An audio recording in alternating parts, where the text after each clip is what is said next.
بسم الله الرحمن الرحيم.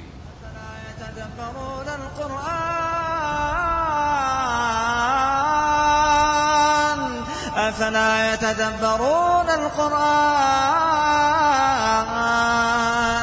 أم على قلوب أقفالها.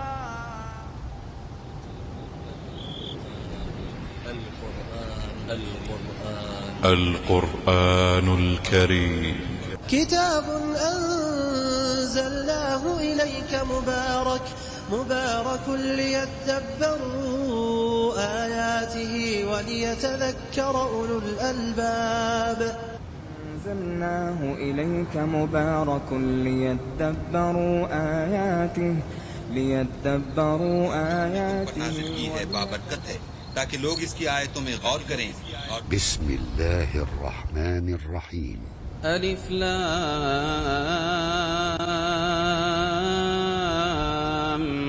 ميم. ذلك الكتاب لا ريب فيه هدى للمتقين الذين يؤمنون بالغيب ويقيمون الصلاة ومما رزقناهم ينفقون والذين يؤمنون بما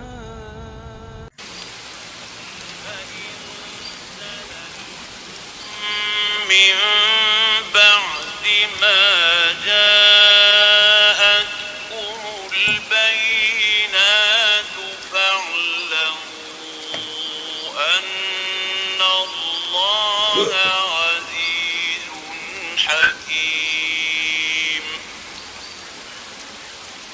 هل ينظرون إلا أن يأتيهم الله في ظلل من الغمام والملائكة وقضي الأمر وإلى الله ترجع الأمور.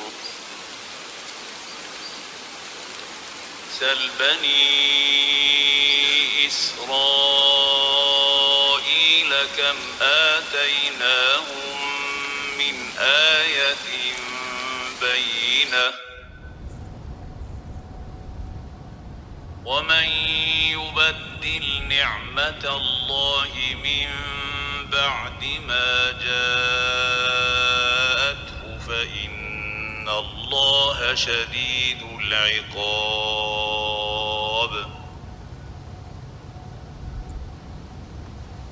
زين للذين كفروا الحياة الدنيا ويسخرون من الذين آمنوا والذين اتقوا فوقهم يوم القيامة والله يرزق من يشاء بغير حساب. بسم الله الرحمن الرحيم. الحمد لله رب العالمين والصلاة والسلام على أشرف الأنبياء والمرسلين وعلى آله وأصحابه أجمعين ومن تبعهم بإحسان إلى يوم الدين. أما بعد فإن خير الحديث كتاب الله وخير الهدي هدي محمد صلى الله عليه وسلم وشر الأمور محدثاتها وكل محدثة بدعة وكل بدعة ضلالة وكل ضلالة في النار. أعوذ بالله السميع العليم من الشيطان الرجيم. بسم الله الرحمن الرحيم. فإن زللتم من بعد ما جاءتكم البينات فاعلموا أن الله عزيز حكيم. هل ينظرون إلا أن يأتيهم الله في ظلل من الغمام والملائكة وقضي الأمر وإلى الله ترجع الأمور. سل بني إسرائيل کم آتیناہم من آیۃ بینہ ومن یبدل نعمت اللہ من بعد ما جاءتہ فإن اللہ شدید العقاب زین للذین کفروا الحیاۃ الدنیا ویسخرون من الذین آمنوا والذین اتقوا فوقهم یوم القیامہ واللہ یرزق من یشاء بغیر حساب۔ محترم حضرات، دینی بھائیوں بہنوں اور سورۃ البقرہ کی تفسیر میں شامل ہونے والے تمام ساتھیوں، آج ہم نے سورۃ البقرہ کی آیت نمبر 209، 10، 11 اور 12 یہ 4 آیات پڑھی ہیں۔ آج انشاءاللہ انہی چاروں آیات پر ہم گفتگو کریں گے۔ اللہ تعالی ہم سب کو اپنی کتاب سیکھنے اور سکھانے والا بنائے، اور جو سیکھتے ہیں اللہ تعالی سیکھنے یاد رکھنے کے ساتھ عمل کی توفیق دے۔ سیکھنے سکھانے کا مین مقصد ہی ہونا چاہیے عمل۔ اس سے پہلی والی آیت جس پر پچھلے ہفتے گفتگو ہوئی تھی، یا ایھا الذین آمنوا ادخلوا فی السلم کافہ ولا تتبعوا خطوات الشیطان انہ لکم عدو مبین۔ ایمان والو، اسلام میں پوری داخل ہو جاؤ۔ آیت ہم نے بتایا تھا نہایت اہم آیت ہے، اور اس آیت میں ایک بہت بڑی چیز جو سن چکے ان کے علاوہ ایک یہ بھی ہے کہ مسلمانوں کو ہدایت دی جا رہی کہ اسلام کو صرف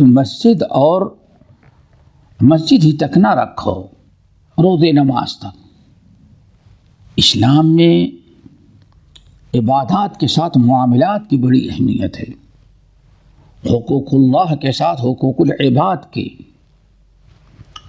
اور اس طرح سے روز نماز کے ساتھ اخلاق کی بڑی تاکید آئی ہے۔ ایک آدمی کے مسلمان ہوتا ہے تو اسلام کا تقاضا ہے کہ جیسے وہ عبادات پر غور توجہ کرتا ہے، مسجد تک اسلام باقی نہ رکھے، مسجد کے باہر بھی، ہمارے گھر میں، ہمارے کاروبار میں، ہمارے دکانوں میں، ہمارے تجارت اور بزنس میں، ہماری خوشی اور غمی، ہر جگہ ہر موقع پر ہمارے مد نظر اسلام ہو۔ آج مسلمانوں نے اسلام کو صرف مسجد تک محدود کر دیا ہے، بس نماز پڑھ لینے کے بعد سب کچھ آزاد سمجھتے ہیں۔ ادخلوا فی السلم کافہ کا یہ مطلب ہے۔ اگلی آیت بھی اسی سلسلے کی ہے، فَإِن زَلَلْتُمْ من بعد ما جاءتكم البینات۔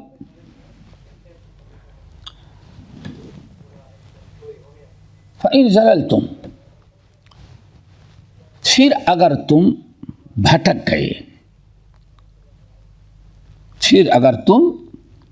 گئے، یعنی اسلام مکمل اپنی تعلیمات، اپنے احکامات کے ساتھ مکمل شریعت تمہارے سامنے موجود ہے۔ الیوم اکملت لکم دینکم واتممت علیکم نعمتی ورضیت لکم الاسلام دینا، مکمل موجود ہے اسلام۔ حق صراط مستقیم واضح ہو چکے ہیں۔ فَإِن زَلَلْتُمْ من بعد ما جاءتكم البینات، پھر اگر تم گمراہی کی راہ اختیار کرتے ہو، غلطی سے نہیں بھٹک رہے ہو، قصداً، قد تبین الرشد من الغی، ضلالت و گمراہی سے حق بالکل اگلا واضح ہو چکا ہے، حق ہے، اس کے بعد سب گمراہی ہے۔ اب سب کچھ واضح ہو جانے کے بعد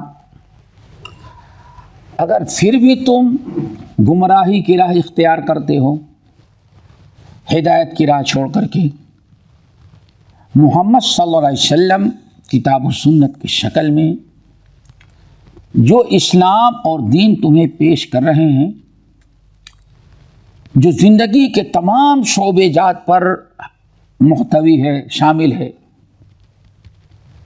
اب اگر تم لوگ اتنی وضاحت ہو جانے کے بعد یہ سارے احکام واضح طور پر سامنے کھل کر کے آ جانے کے بعد بھی اگر تم لوگ گمراہی کی راہ اختیار کرتے ہو،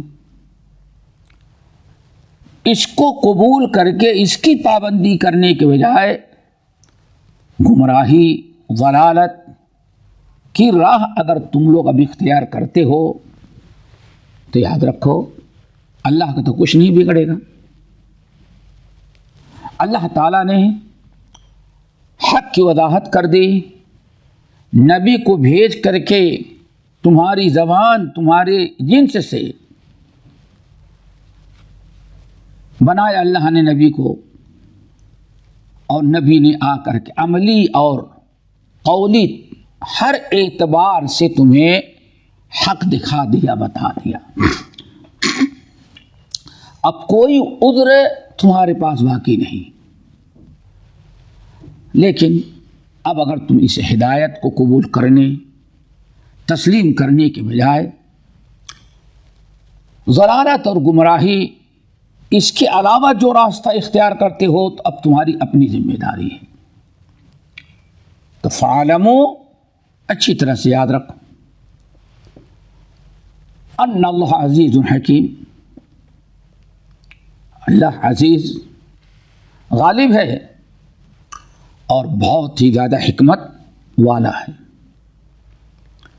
اللہ تعالیٰ نے کوئی چیز ناقص نہیں رکھی، تمہیں سب کچھ نبی کے ذریعے پہنچا دیا، وضاحت کر دیا، بتا دیا۔ اگر اس کے باوجود بھی تم اس کو قبول کرنے کے بجائے گمراہی کے راستے پر جاتے ہو، شیطان کے راستے پر، تو اچھی طرح سے یاد رکھو اللہ تعالیٰ زبردستی تم کو اسلام میں داخل نہیں کرے گا۔ اللہ بہت اپنے ہر فیصلے پر غالب آنے والا ہے، اور اللہ تعالیٰ کا ہر فیصلہ حکمت پر مبنی ہے۔ یہ آیت کا مفہوم ہوا۔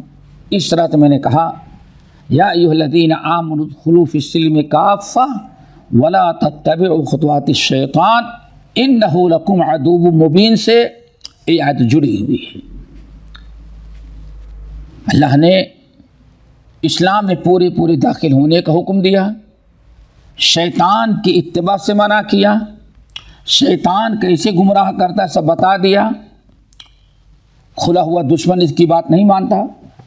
تو اللہ فرماتے ہیں اب سب کچھ بیان کر دیا گیا، اب اگر تم گمراہ ہوتے ہو، ہدایت ترک کر کے ضلالت اور گمراہ اختیار کرتے ہو، تو اپنا انجام سوچ لو۔ اللہ رب العالمین جو کچھ کہتے ہیں، جو بیان کرتے ہیں، حکمت پر مبنی ہے، فوائد اس میں ہیں، اور اللہ تعالیٰ اپنے ہر معاملے میں غیروں پر غالب رہتا ہے۔ اگلی آیت، هل ينظرون الا ان يأتيهم الله في ظلل من الغمام۔ اللہ اکبر۔ هل ينظرون،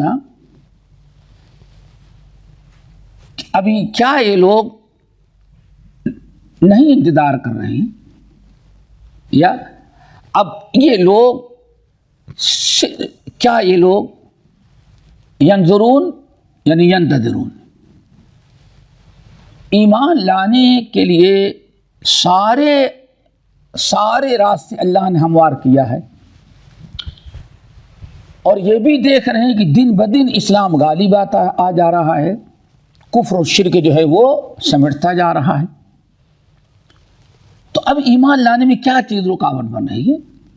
هل ينظرون، کیا یہ لوگ اس بات کا انتظار کر رہے ہیں کہ یأتیہم اللہ فی ظلال من الغمام، کہ اللہ تعالیٰ آ جائے بادل کے اندر، بادل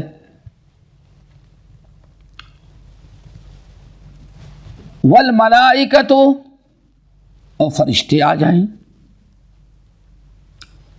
وقضی الامر، اور فیصلہ کر دیا جائے، وإلی اللہ ترجع الامور، سارے معاملات تو اللہ تعالیٰ کی طرف لوٹائے جاتے ہیں۔ اللہ رب العالمین نے ایک سوالیہ انداز میں، استفہام کے انداز میں، اب آخر سب کچھ ان کے سامنے واضح ہو کر کے آ گیا، اب یہ کس لیے کیا انتظار کر رہے ہیں؟ کیوں نہیں ایمان لا رہے ہیں؟ ایمان لانے میں، اسلام قبول کرنے میں کون سی چیز رکاوٹ بن رہی ہے؟ تو کیا آپ یہ انتظار کر رہے ہیں کہ ان کے پاس اللہ آئے بادلوں میں، یعنی اللہ کا عذاب، فرشتے آ جائیں اور ان کا فیصلہ کر دیا جائے، یعنی اللہ کا عذاب آ جائے؟ کیا یہ انتظار کر رہے ہیں اس بات کا کہ اللہ کا عذاب آئے بادلوں کی شکل میں اور فرشتوں کے شکل میں، اور عذاب الہی آ کر کے جیسے پہلی قومیں نیست و نابود کر ان کو بھی ختم کر دیا جائے؟ یہی انتظار کر رہے ہیں؟ یہ انکار ہوتا ہے، یعنی یہ بہت غلط کر رہے ہیں، ان کی یہ سوچ ہے کہ بہت ہی غلط ہے۔ بادلوں میں اللہ آئے، کیا مطلب؟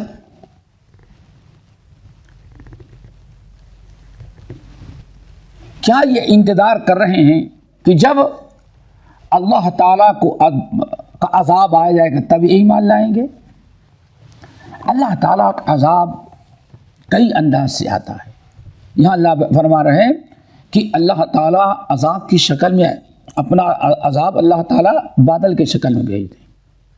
آپ حضرات جانتے ہیں کہ کچھ قومیں ایسی ہیں جن کو اللہ تعالیٰ نے بادل کی شکل میں جن پر عذاب بھیجا، قوم عاد ایک عرصے تک اللہ کے نبی ہود، وَإِلَىٰ عَادٍ أَخَاهُمْ ہود علیہ السلام نے قوم کو ایک عرصے دراز تک اسلام کی دعوت دی، بتایا کہ اللہ تعالیٰ نے ہمیں رسالت و نبوت لے کر کے تمہاری ہدایت کے لیے تمہارے پاس بھیجا ہے، لیکن قوم ایمان لانے کے لیے تیار نہیں۔ بلکہ اللہ رب العالمین فرماتے ہیں جب اللہ کے نبی ہود علیہ السلام اپنی قوم عاد کو ایمان نہ لانے کے جرم میں عذاب الہی سے ڈراتے کہ اللہ کا عذاب آئے گا، ایمان لا لو قبل اس کی کہ اللہ کا عذاب آ جائے گا، اگر تم ایمان نہیں لاؤ گے اللہ کا عذاب آئے گا تو ہلاک و برباد کر دیے جاؤ گے۔ جب اس طرح سے سمجھاتے، اللہ تعالیٰ کے عذاب سے ڈراتے، تو ہود علیہ السلام کی قوم کہتی من اشد منا قوہ، بڑی طاقتور قوم تھی۔ الم تر کیف فعل ربک بعاد ارم ذات العماد التی لم یخلق مثلها فی البلاد۔ اللہ فرماتے ہیں قوم عاد کو جو ہم نے قوت، طاقت، صلاحیت دی تھی، اللہ فرماتے ہیں لم یخلق مثلها فی البلاد، آج تک دوبارہ ایسی قوم، ایسی طاقتور قوم دنیا میں بھیجی نہیں گئی۔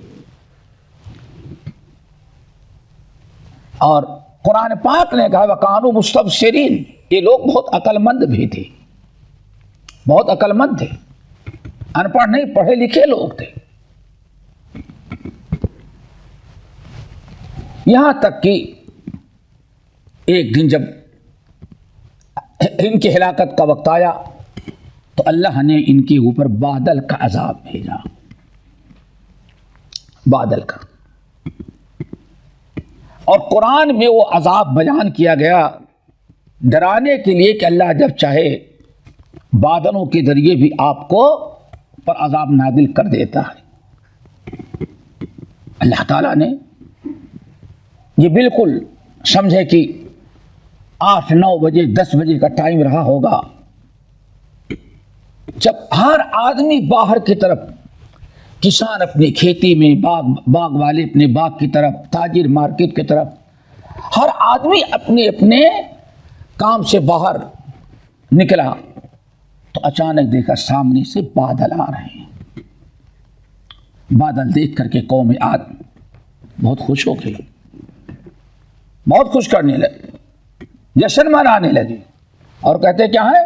ھذا عارض ممطرنا، دیکھو یہ بادل آ رہا ہے، ہمارے یہاں ہی سب کو چھوڑ کر کے ہماری ہی طرف آ رہا ہے، ہمارے شہر میں بارش برسائے گا اور یہ بارش بہت ہمارے لیے خیر و برکت کی ہو. اللہ اکبر. یہ دیکھ رہے ہیں ھذا عارض ممطرنا، یہ دیکھو بات اپنی آنکھوں سے دیکھ رہے ہیں. بادل سمجھ رہے تھے بارش لے کر کے وہ سمجھ رہے تھے، لیکن جب آ کے چھا گیا تو پتا چلا وہ اللہ کا عذاب تھا، پوری قوم ہلاک ہو گئی. یہ اللہ تعالیٰ نے تو کیا جیسے قوم عاد پر ہم نے انکار کیا، ایمان نہیں لائے، ہود علیہ السلام کو ہم نے بھیجا، ایک عرصے تک دعوت دیتے رہے، لیکن قوم کفر پر اڑی، نبی کی اطاعت کے بجائے، اللہ کے رسول کی اطاعت کے بجائے، اللہ کے بھیجے ہوئے نبی اور شریعت کی اتباع کرنے کے بجائے اپنے باپ دادا کے رسم و رواج، کفر و شرک میں ڈوبے ہوئے اسی کی پیروی کریں گے. اللہ فرماتے ہیں ہم نے بادلوں کا عذاب بھیج کر کے ان کو ہلاک کیا. اسی طرح اشارہ کیا کیا یہ لوگ بھی سوچ رہے ہیں کہ ایاتیہم اللہ بفی ظلال من الغمام، کہ اللہ تعالیٰ کا عذاب، اب اللہ اپنا عذاب بھیج دے کس شکل میں؟ بادلوں کی شکل میں. اور آج ابھی دیکھا ہوگا ہندوستان کے ایک صوبے کے اندر بارش کا موسم بھی نہیں، کس قدر بادل پھٹ پڑا، بارش نے کتنی تباہ عذاب.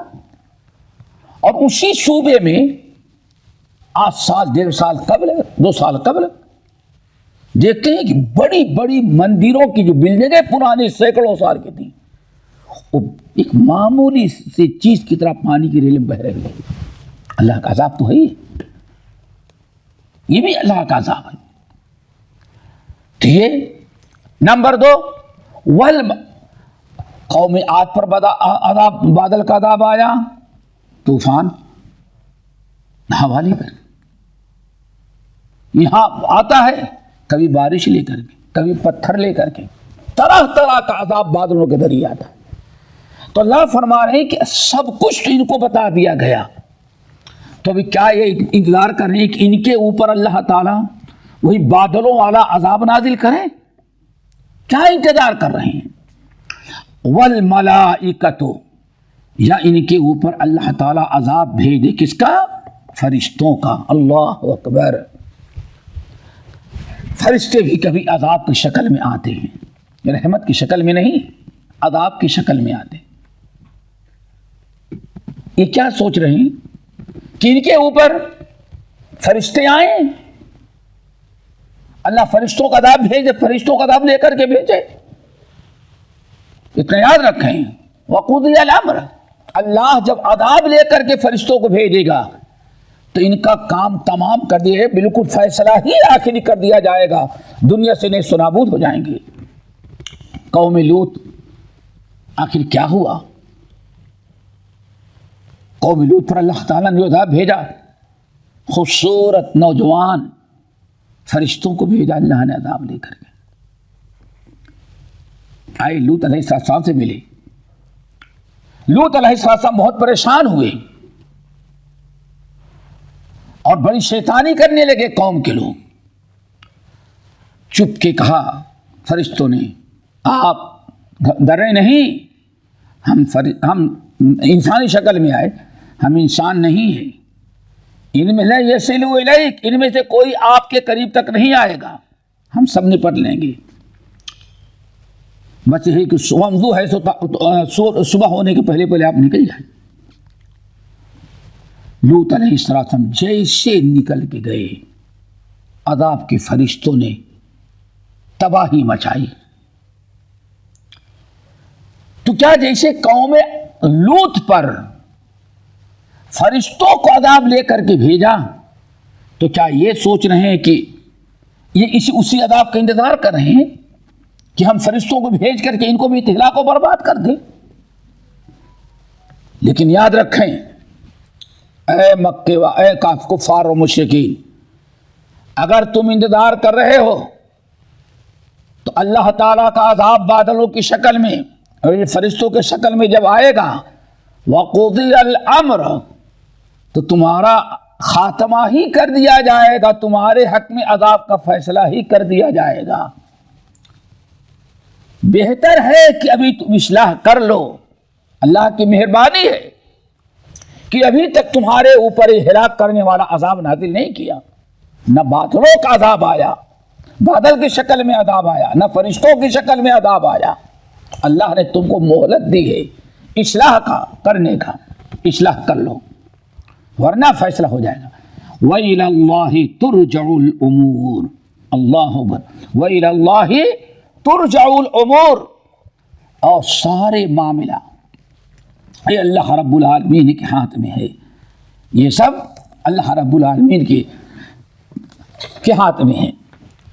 کیا مطلب ہے؟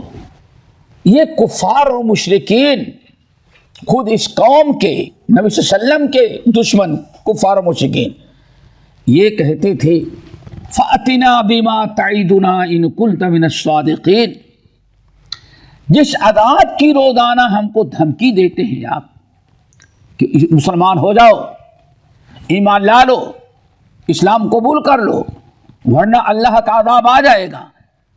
کب سے آپ دھمکی دے رہے ہیں عذاب کی؟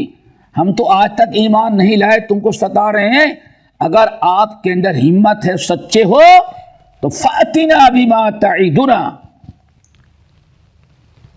اگر تم سچے ہو تو عذاب نازل کر کے دکھاؤ. اللہ اکبر، عذاب نازل کر کے دکھاؤ. یہی انبیاء کو جواب دے.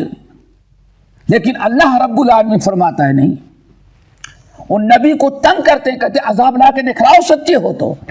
لیکن ہم سوچنے سمجھنے کے لیے مہلت دیتے ہیں، شاید یہ کافر کل سمجھ جائے، اس کو ہوش آ جائے. مہلت اللہ تعالیٰ دیتے ہیں. اور وَإِلَى اللَّهِ تُرْجَعُ الْأُمُورُ، عذاب نازل کرنا اور قوم کو ہلاک کرنا یہ کسی نبی کا کام نہیں ہے. نبی کے ہاتھ میں نہیں ہے کہ جب چاہیں قوم ان کی دشمنی کرے اور ایمان لانے سے انکار کرے تو اللہ تعالیٰ کا عذاب ان پر نازل کر دے. نہیں، یہ نبی کو اختیار نہیں دیا ہے. نبی کے ہاتھ میں عذاب نہیں، نبی کو صرف عذاب کی خبر دینے کی ہم نے خبر دینے کا ان کو مکلف کیا ہے. انما انت منذر من یخشاها، اے نبی یسألونک عن الساعة ایان مرساها، آپ کو یہ تنگ کرتے ہیں، پوچھتے بتاؤ کب آئے گی تمہاری قیامت، کتنا سلو چل رہی ہے، کب آئے گی قیامت. اللہ نے فرمایا کہ ان سے کہہ دیں انما انت منذر من یخشاها، آپ عذاب سے ڈرانے والے تو ہیں لیکن عذاب نازل کرنے کا اختیار آپ کو نہیں دیا گیا. اس اللہ نے فرمایا وَإِلَى اللَّهِ تُرْجَعُ الْأُمُورُ، عذاب کب نازل کرے گا، کون سا عذاب آئے گا، کتنے دن کے بعد آئے گا، کتنے لوگوں کو ہلاک کرے گا، کس شکل میں آئے گا، یہ نبی کو ہم نے اختیار نہیں دیا. یہ سارے معاملات اللہ کے ہاتھ میں. وَإِلَى اللَّهِ تُرْجَعُ الْأُمُورُ، اللہ رب العالمین ہی کی طرف سارے معاملات لوٹائے جاتے ہیں. یہ اللہ کسی نبی کے اختیار میں نہیں کہ جب چاہے اپنی امتیوں پر عذاب نازل کر دے، یہ اللہ تعالیٰ کے ہاتھ میں ہے. وَإِلَى اللَّهِ تُرْجَعُ الْأُمُورُ. اگلی آیت سل بنی اسرائیل، سل بنی اسرائیل. اللہ اکبر. آپ ذرا بنی اسرائیل سے پوچھ لیں. سل بنی اسرائیل، اے ہمارے نبی آپ پوچھئے کن سے؟ بنی اسرائیل، اہل کتاب یہود و نصارہ سے. کم آتیناہم من آیت بینہ، کتنی بڑی بڑی نشانیاں ہم نے ان کو دیا لیکن سدھرے نہیں. یعنی اس طرح سے سمجھیں کہ قوم کفار و مشرکین نبی صلی اللہ علیہ وسلم کو تنگ کرتے. اچھا اپنے سچے ہونے کی کوئی اور نشانی لائیں، کوئی اور نشانی دکھلائیں، بہت ساری. بلکہ حد یہ ہے قرآن پاک سورہ بنی اسرائیل کے اندر اللہ فرماتے یہ کفار میں کہتے اچھا آپ نبی ہیں تو سونے کے گھر بنا کے دکھائیں اپنا، ٹوٹے پھوٹے گھر میں کیوں رہتے ہیں؟ قاعدے کا بستر آپ کے پاس نہیں ہے. اگر آپ نبی ہوں گے، آپ اللہ کے رسول اور پیغمبر، اور 3 وقت کی روٹی آپ کو میسر نہیں، گھر میں سونے کے لیے بستر آپ کو نہیں ہے. اگر اللہ سے آپ کا تعلق ہے، اللہ کے رسول ہیں، تو چاہے تو اللہ آپ کی عزت کرتا، اچھی طرح سے آپ کو نوازتا، آپ کا گھر سونے کا ہوتا، آپ کے بڑے بڑے باغات ہوتے، ان میں بڑی بڑی نہریں جاری ہوتی، جیسے دنیا کے بادشاہ بڑے بڑے ہوتے ہیں. آپ کے پاس کیا ہے؟ اللہ کے رسول ہو ایسے غریب. اللہ اکبر.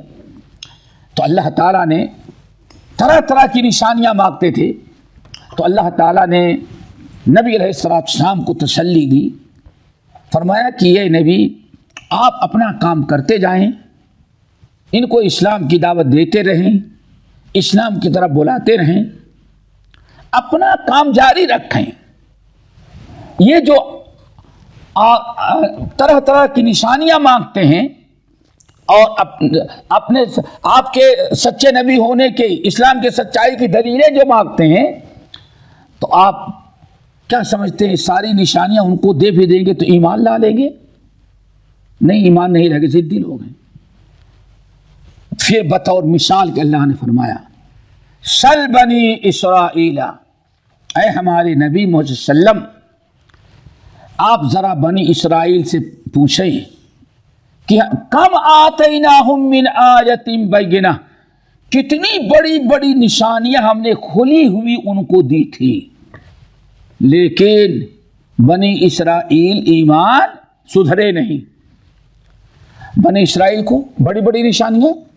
نمبر 1 کوہ طور، جانتے ہیں آپ سب لوگ جانتے ہیں کہ اللہ تعالیٰ نے انہوں نے کیا کہا؟ اگر ہم اگر لن نؤمن لک حتی نری اللہ جہرا، موسیٰ ہم تو آپ ایمان نہیں لائیں گے جب تک کوئی کھلی ہوئی، جب اپنے آنکھوں سے نہ دیکھ لیں کہ اللہ آپ سے بات کر رہے ہیں. اللہ اکبر. کیا دیکھ لینے کے بعد ایمان لائیں؟ من و سلوہ اپنے آنکھوں سے دیکھا، لیکن دم ٹیڑھی تھی تو ویسے ہی ٹیڑھے رہے گئے. اتنا بڑا معجزہ دیکھ لینے کے بعد بھی، دلیل دیکھ لینے کے بعد بھی موسیٰ کو سچا تسلیم کرنے کے لیے تیار نہیں. دریا کو 2 ٹکڑے کر دیے، لیکن بنی اسرائیل اپنی ٹیڑھی عادت پڑے. تو کتنی آیات ایمان لانے والوں کے لیے ایک معجزہ بھی ہی کافی ہے. یہاں تو کتنی دلیلیں ہم نے بنی اسرائیل کو دی تھی، بہت زیادہ، لیکن وہ نہیں سدھرے. تو آپ کیا سمجھتے ہیں سدھر جائے؟ یہ بھی نہیں سدھریں گے. ضد ماننے والوں کے لیے ایک دلیل کافی. اللہ اکبر. آخر جن جو صحابہ ایمان لائے کتنی نشانیاں مانگے تھے؟ کچھ نہیں، کتنی آسانی سے. اللہ اکبر. ایک نگاہ، ایک جملے پر ان کے بات سننے آ گئی. لیکن یہاں معاملہ ضد کا ہوتا ہے. اللہ نے فرمایا وَمَن يُبَدِّلْ نِعْمَةَ اللَّهِ مِن بَعْدِ مَا جَاءَتْهُ، یہ تو بات سل بنی اسرائیل کما آتیناہم من آیۃ بینہ، اے نبی یہ کتنی بھی دلیلیں یہ مانگ رہے ہیں ہم دے دیں گے، آپ دکھا دیں، لیکن یہ سدھرنے والے نہیں۔ اور آپ تجربہ کرنا چاہیں تو بنی اسرائیل سے پوچھے کہ کتنے کتنے بڑے بڑے معجزات و نشانیاں ان کو میں نے دیا، لیکن یہودی بنی اسرائیل وہیں کی وہیں رہ گئی، کوئی نشانیاں دیکھ کر کے ایمان یقین کرنے کے لیے تیار نہیں ہوئے، تو اسے بھی نہیں مانیں گے۔ آئیے وَمَن يُبَدِّلْ نِعْمَةَ اللَّهِ مِن بَعْدِ مَا جَاءَتْهُ، جس شخص نے اللہ تعالی کی نعمت کو بدل دیا آ جانے کے بعد، وَمَن يُبَدِّلْ، جس شخص نے بدل دیا نعمت اللہ، اللہ تعالیٰ کی نعمت کو زحمت سمجھا اپنے لیے، اللہ تعالیٰ کی نعمت پر شکر گزاری کے بجائے ناشکری کرنے لگا۔ وَمَن يُبَدِّلْ نِعْمَةَ اللَّهِ، اور جو شخص اللہ تعالیٰ کی نعمت کو بدل دیتا ہے، کفر شکر کے بجائے کفر کرتا ہے، تصدیق کے بجائے تکذیب کرتا ہے، وَمَن يُبَدِّلْ نِعْمَةَ اللَّهِ مِن بَعْدِ مَا جَاءَتْهُ، اور جس شخص نے اللہ کی نعمت پر، اس لیے یہاں اللہ تعالیٰ کی نعمت سے بہت سارے لوگوں نے کہا سب سے بڑی نعمت محمد صلی اللہ علیہ وسلم تھے۔ لَقَدْ مَنَّ اللَّهُ عَلَى الْمُؤْمِنِينَ، مومنوں پر بڑا اللہ تعالیٰ نے انعام کیا کہ آخری نبی صلی اللہ علیہ وسلم کو ان کے ہاں اپنا رسول بنا کر کے بھیجا۔ سب سے بڑی نعمت کیا تھے؟ محمد صلی اللہ علیہ وسلم۔ أَلَمْ تَرَ إِلَى الَّذِينَ بَدَّلُوا نِعْمَةَ اللَّهِ كُفْرًا وَحَلُّوا قَوْمَهُمْ دَارَ الْبَوَارِ جَهَنَّمَ يَصْلَوْنَهَا وَبِئْسَ الْقَرَارُ۔ رب اللہ تعالیٰ فرماتے ہیں کیا آپ مکے والوں کو دیکھے نہیں، انہوں نے أَلَمْ تَرَ إِلَى الَّذِينَ بَدَّلُوا نِعْمَةَ اللَّهِ كُفْرًا وَأَحَلُّوا قَوْمَهُمْ دَارَ الْبَوَارِ جَهَنَّمَ يَصْلَوْنَهَا وَبِئْسَ الْقَرَارُ۔ اے نبی آپ نے دیکھا نہیں ان لوگوں کو جنہوں نے اللہ تعالیٰ کی نعمت کو بدل دیا، یعنی کفر، نعمت کی قدر اور نعمت کا شکر پر اللہ کا شکر ادا کرنے کے بجائے کفر اور ناشکری کیا۔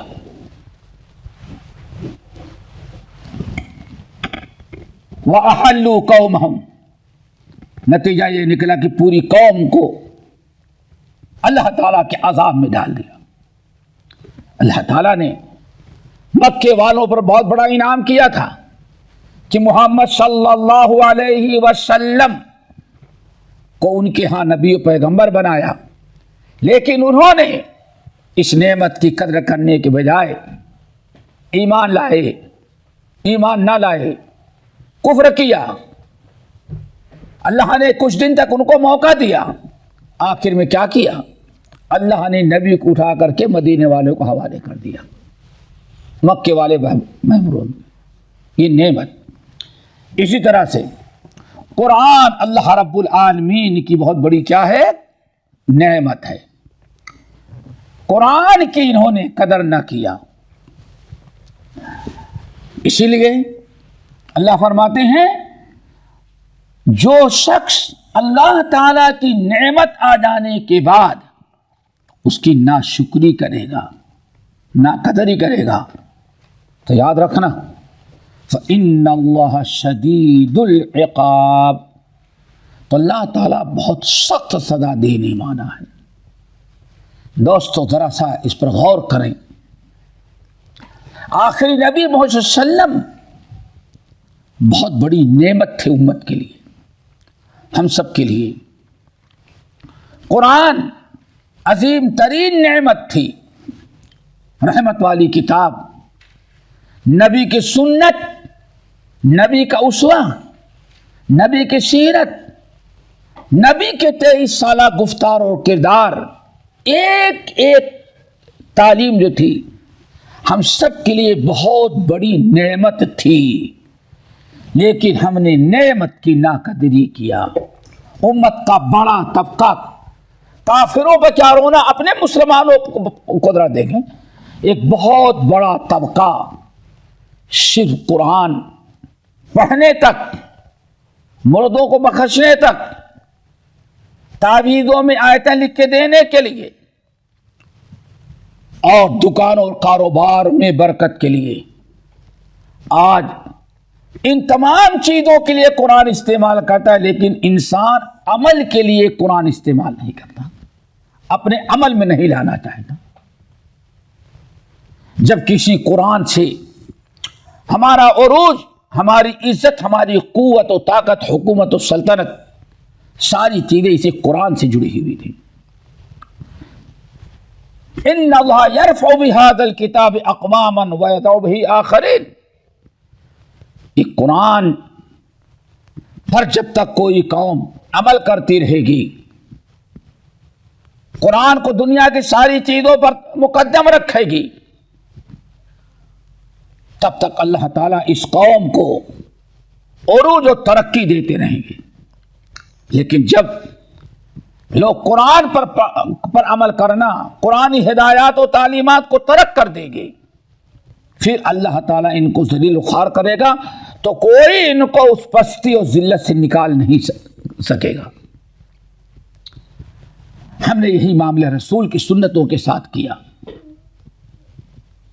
حیات حکمت قرآن گیری ببندہ صوفی و ملا اسیری بآیات استورا کارے جدے نیست کہ اگیا سے نہ او آسام بیری خواز محرور یہ قرآن شدی شکو سنجے گردش دورہ شدی۔ ہم نے قرآن جیسی نعمت کو ٹکرایا۔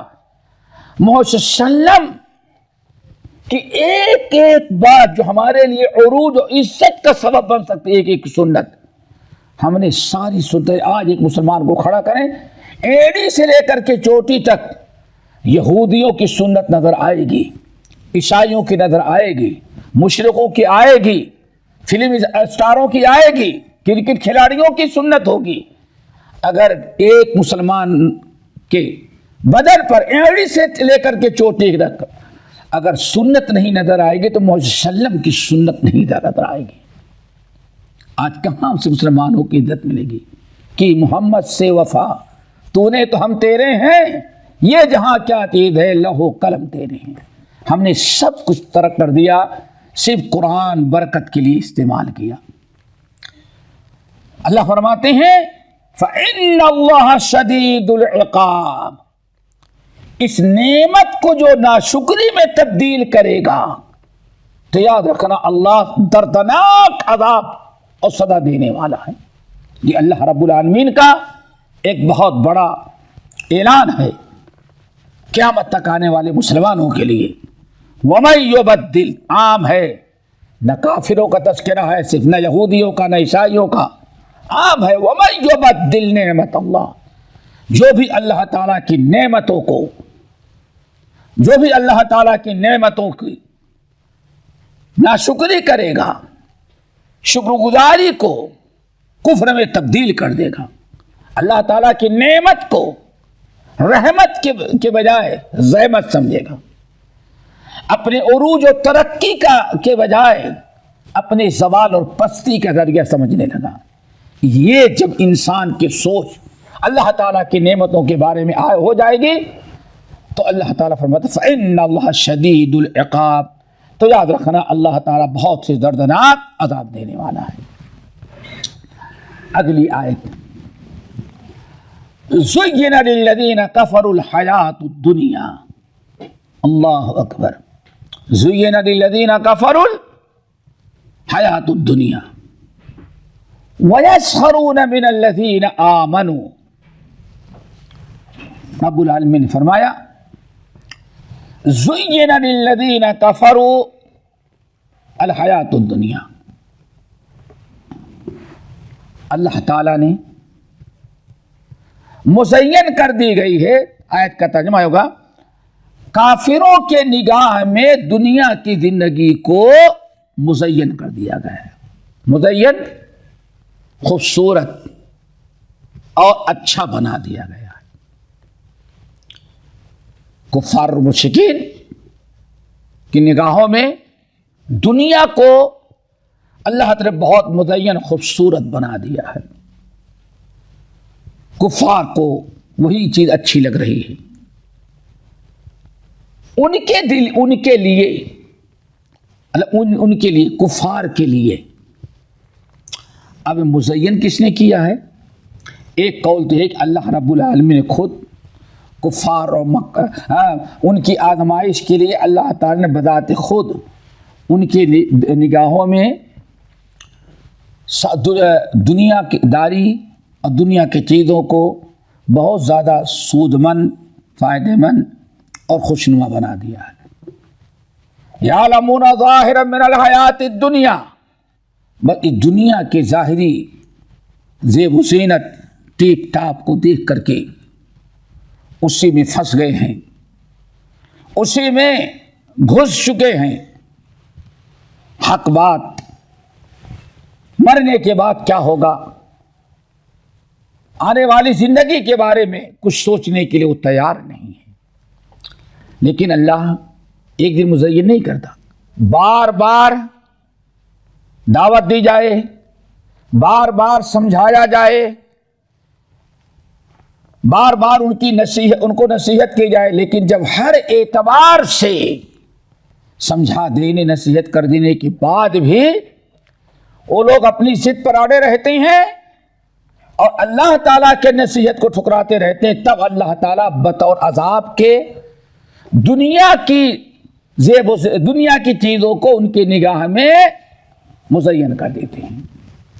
زُيِّنَ لِلَّذِينَ كَفَرُوا، کہ دنیا کی زندگی، مال، دولت، یہ خوشحالی، ان تمام چیزوں کو ان کے دلوں میں اللہ تعالیٰ ان کی نگاہ مزین کر دیتا ہے. اب جب دنیا ہی سب سے زیادہ ان کے لیے مزین کر دی گئی تو اب اس دنیا کے بعد یا اس کے ماوراء کفار کچھ بھی سوچنے کے لیے تیار نہیں ہوتے، نہیں سوچتے، معاف ہو جاتے ہیں. یہ اللہ تعالیٰ کے قسم کا عذاب ہے. اور بعض اہل علم نے کہا کہ ان کے دلوں مزین کر دینے والی چیز کیا ہے، وہ شیطان ہے. اصل میں شیطان کفار اور مشرکین کے دلوں میں دنیا کے بڑے فوائد اور دنیا کی بڑی اہمیت اور عظمت، عروج و ترقی کا سب سے بڑا ذریعہ شیطان کفار کی نگاہوں میں دنیا داری، دنیا کی زیب و زینت، فیشن، مال و دولت، عروج و ترقی، ساری چیزوں کو دیکھ کر کے اور بس دنیا ہی کے اوپر ریشے رہتے ہیں اور دنیا ہی پر چاہتے پھنسے رہتے ہیں. دنیا کے علاوہ کوئی اور چیز سوچنے کے لیے تیار نہیں ہوتے. اسی لیے قرآن پاک کے مختلف مقامات پر دیکھیں، کلا بل تحبون العاجلہ وتذرون الآخرہ. اے نبی اب ان کو چھوڑ دیں، کفار مشرکین کو چھوڑ دیں. کلا بل تحبون العاجلہ، تم عاجلہ سے بہت زیادہ محبت، تمہارے دلوں میں دنیا کی محبت ہر چیز پر غالب ہے. کلا بل تحبون العاجلہ، دنیا کی محبت، عاجلہ نام ہے دنیا کی محبت تمہارے دل پر میں غالب ہے. وَتَذَرُونَ الْآخِرَةَ، اور آخرت کو تم نے نظر انداز کر دیا ہے. دنیا کی محبت جب اللہ کسی سے ناراض ہو کر کے، جیسے کفار و مشرکین ہیں، اللہ نے ان کو نبی بھیج کے سمجھایا طرح طرح سے، اور اللہ نے ان کو سمجھایا نبی کے ذریعے انہیں بہت سارے ہدایت کے راستے بتائے گئے، لیکن جب ضد پر رہے، بار بار ٹھکراتے رہے، تو اللہ تعالیٰ بطور عذاب کے ان کے دلوں میں دنیا کی محبت پیوست کر دی۔ یہی ہے اللہ تعالیٰ کی ایک چیز یاد رکھیے گا، یہاں اپنے ساتھیوں کو بتا دیں، کبھی انسان سے ناراض ہو کر کے، کسی کے گناہوں سے ناراض ہو کر کے اللہ تعالیٰ اس کو جو دنیا میں سزائیں دیتے، اس کی کئی بہت شکلیں ہیں، کبھی عذاب آ جائے بہت کچھ، ایک بہت بڑا عذاب ہے کہ اللہ تعالیٰ اس کے دل میں غیر اللہ کی محبت پیوست کر دے۔ یہ یاد رکھیں، لوگ اس پر نگاہ نہیں ڈالتے۔ اللہ تعالیٰ بطور عذاب کے ناراض اور غصہ ہو کر کے گنہگاروں کے دل سے اپنی محبت، آخرت کی محبت، دین کی محبت، رسول کی محبت، سب دینی محبتیں نکال کر کے کسی غیر اللہ کی محبت ان کے دل میں پیوست کر دیتا ہے۔ جیسے قرآن میں ایک مثال موجود ہے، بنی اسرائیل نے جب بہت زیادہ نافرمانی کیا تو اللہ فرماتے ہیں وَأُشْرِبُوا فِي قُلُوبِهِمُ الْعِجْلَ بِكُفْرِهِمْ، ان کے بار بار کفر کرنے کی وجہ سے اللہ تعالیٰ نے ان کے دلوں میں بشرے کی محبت پیوست کر دی۔ کلمہ پڑھتے تھے، آخرت پر ایمان رکھتے تھے، موسیٰ علیہ السلام کو رسول اللہ بھی کہتے، لیکن ضد اصلاح نہیں کرنی۔ آخرکار اللہ رب العالمین نے ان کے دلوں میں بشرے کی محبت، بیل کی محبت پیدا کر دی۔ یہ اللہ کا بہت بڑا، آج جب انسان ہمارے بر صغیر میں شرک پر بضد ہوا، قرآن نے بتایا، حدیثوں نے بتایا، علماء حق اور ربانی نے بتایا، ساری ہر قسم کی نصیحت کی، لیکن بات نہیں آئے۔ جب بار بار اصلاح کی دعوت دینے کے باوجود اصلاح نہیں کی، حق قبول نہیں کیا، تو آج ہمارے بر صغیر کے کیا پوری دنیا کے دلوں میں درگاہوں کی کتنی محبت پیوست کر دی۔ خانہ کعبہ کو اتنی محبت نہیں جتنی محبت درگاہ کی ہے، بزرگوں کی قبروں کی ہے، مسجد کی اتنی اہمیت نہیں جو درگاہوں کی ہے۔ وَأُشْرِبُوا فِي قُلُوبِهِمُ الْعِجْلَ بِكُفْرِهِمْ، جب بار بار انسان کفر کرتا ہے اور شرک سے بعد نہیں آتا، پھر اللہ تعالیٰ اپنی محبت، دین کی محبت، قرآن کی محبت، نبی کی سنت کی محبت، ان تمام چیزوں کو نکال کر کے مخلوق کی محبت اور بدعتوں کی محبت اس کے دل میں پیوست کر دیتے ہیں۔ سنت کی محبت نہیں، بدعات کی محبت ہوتی، جیسے آج دیکھا جاتا ہے۔ تو یہ ایک قسم کا اللہ تعالیٰ کا عذاب۔ فرمایا زُيِّنَ لِلَّذِينَ كَفَرُوا الْحَيَاةُ الدُّنْيَا، کفار کے دلوں میں دنیا کی زندگی کو اللہ نے دنیاوی ٹیپ ٹاپ، مال دولت، دنیا داری، ان تمام چیزوں کی محبت کو اللہ نے پیوست کر دیا، اور یہی امت کی ہلاکت کا ذریعہ ہے۔ سورۃ التوبہ کی آیت قُلْ إِنْ كَانَ آبَاؤُكُمْ وَأَبْنَاؤُكُمْ وَإِخْوَانُكُمْ وَأَزْوَاجُكُمْ وَعَشِيرَتُكُمْ وَأَمْوَالٌ اقْتَرَفْتُمُوهَا وَتِجَارَةٌ تَخْشَوْنَ كَسَادَهَا وَمَسَاكِنُ تَرْضَوْنَهَا أَحَبَّ إِلَيْكُم مِّنَ اللَّهِ وَرَسُولِهِ وَجِهَادٍ فِي سَبِيلِهِ فَتَرَبَّصُوا حَتَّىٰ يَأْتِيَ اللَّهُ بِأَمْرِهِ وَاللَّهُ لَا يَهْدِي الْقَوْمَ الْفَاسِقِينَ۔ اللہ نے فرمایا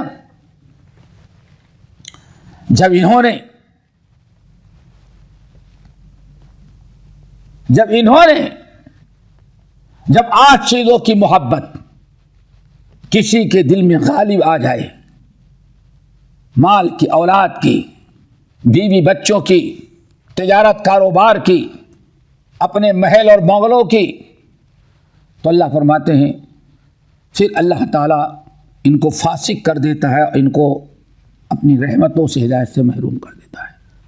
تو دوستو یہ اچھی طرح سے یاد رکھیں، زُيِّنَ لِلَّذِينَ كَفَرُوا الْحَيَاةُ الدُّنْيَا وَيَسْخَرُونَ مِنَ الَّذِينَ آمَنُوا۔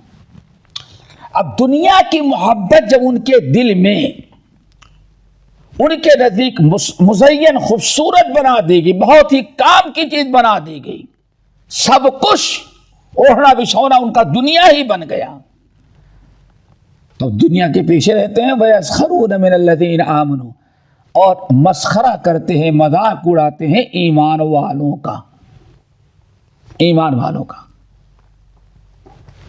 مسلمان، اہل ایمان، شریعت کی پابندی کرنے والوں کا مذاق اڑاتے ہیں۔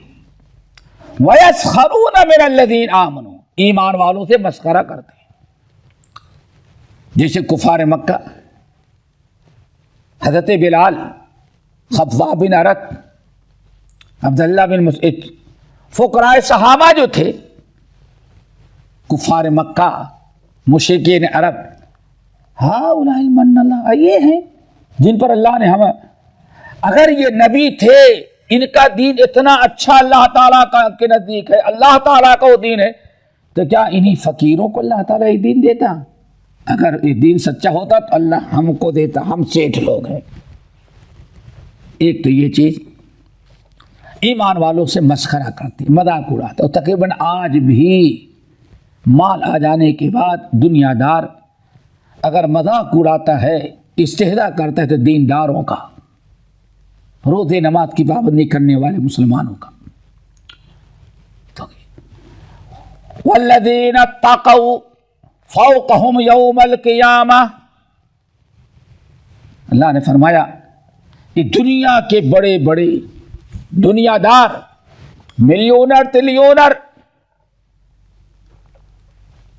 بہت مال و دولت والے، لیکن کفر پر ہیں، شرک پر ہیں، دنیا کی محبت غالب ہے، ایمان والوں کا مذاق اڑاتے ہیں یہاں، لیکن قیامت کے دن والذین اتقوا فوقہم یوم القیامہ، اللہ تعالیٰ فرماتے ہیں لیکن قیامت کے دن اللہ تعالیٰ انہی غریب مسلمانوں کو، یہ بڑے بڑے مالدار بادشاہوں، کفار و مشرکین پر اللہ تعالیٰ ان کو بلند و بالا رکھے گا، جہنم میں جلتے ہوں گے، ذلیل ہوں گے، اور غریب مسلمان شریعت کا پابند ہزاروں گنا ان سے کے اوپر اس کے درجات بلند ہوں گے۔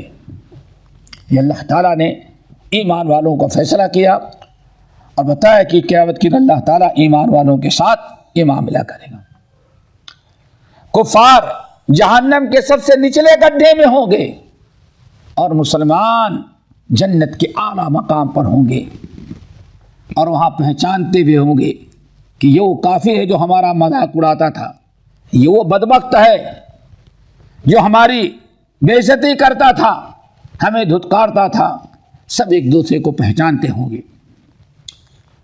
اللہ نے فرمایا واللہ یرزق من یشاء بغیر حساب، اللہ جسے چاہتے ہیں بغیر حساب، یعنی بہت زیادہ مال و دولت دے دیتے ہیں اس کو۔ ان اللہ یبسط الرزق لمن یشاء ویقدر انہ کان بعبادہ خبیرا بصیرا۔ یہ آیت ذرا یاد رکھیے گا، یہاں اللہ نے بیان فرما دیا کہ واللہ یرزق من یشاء، ایمان والوں کو تسلی، کفار مشرکین کا غلط نظریہ کی تردید۔ اللہ فرماتے مال و دولت جو ہے جیسے کہ ریل بیل، یہ انسان اپنا کما لے، اللہ تعالیٰ کا فیصلہ، اللہ تعالیٰ جسے جتنا چاہتے ہیں اتنا اس کو اللہ تعالیٰ مال دولت اتنا اس کو رزق دے دیتے ہیں۔ اسی لیے اللہ رب العالمین نے ارشاد فرمایا رزق کے معاملے میں ان اللہ یبسط الرزق لمن یشاء ویقدر، اللہ جسے چاہتے ہیں رزق بڑھا کے دیتے ہیں، جس کے رزق چاہتے ہیں تنگ کر دیتے ہیں۔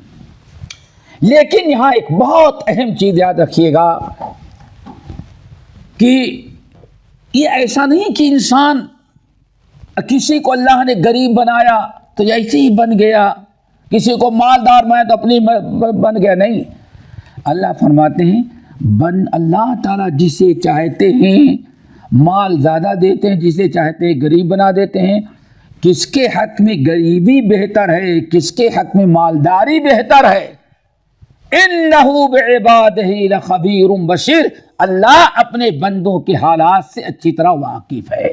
اسی لیے اللہ تعالیٰ نے ہم کو جتنا دیا، ممکن ہے ہم کو اچھا نہ لگے، ہماری طبیعت اور کہے، لیکن جتنا ہمارے حق میں بہتر تھا اللہ نے ہم کو اتنا ہی دیا ہے۔ اسی لیے اللہ نے فرمایا وَارْضَ بِمَا قَسَمَ اللَّهُ لَكَ تَكُنْ أَغْنَى النَّاسِ، اللہ نے جتنا تمہارے نصیب میں لکھا اسی پر راضی رہو، سب سے بڑے خوشحال بن جاؤ گے۔ تو اللہ تعالیٰ نے فرمایا وَاللَّهُ يَرْزُقُ مَن يَشَاءُ بِغَيْرِ حساب، اللہ تعالیٰ ہم سب کو عمل کی توفیق نصیب فرمائے۔ باقی انشاءاللہ اگلی نشست میں آیت نمبر 213 سے شروع ہوگا۔ اللہ تعالیٰ ہم سب کو اپنی کتاب سیکھنے سکھانے اور اس پر عمل کرنے والا بنائے۔ اقول قولی ھذا واستغفر اللہ من کل ذنب واتوب الیہ۔ ہمارے چینل کو سبسکرائب کیجیے اور بیل آئیکن کو دبانا نہ بھولیے تاکہ آپ کو نئی ویڈیو برابر ملتی رہیں۔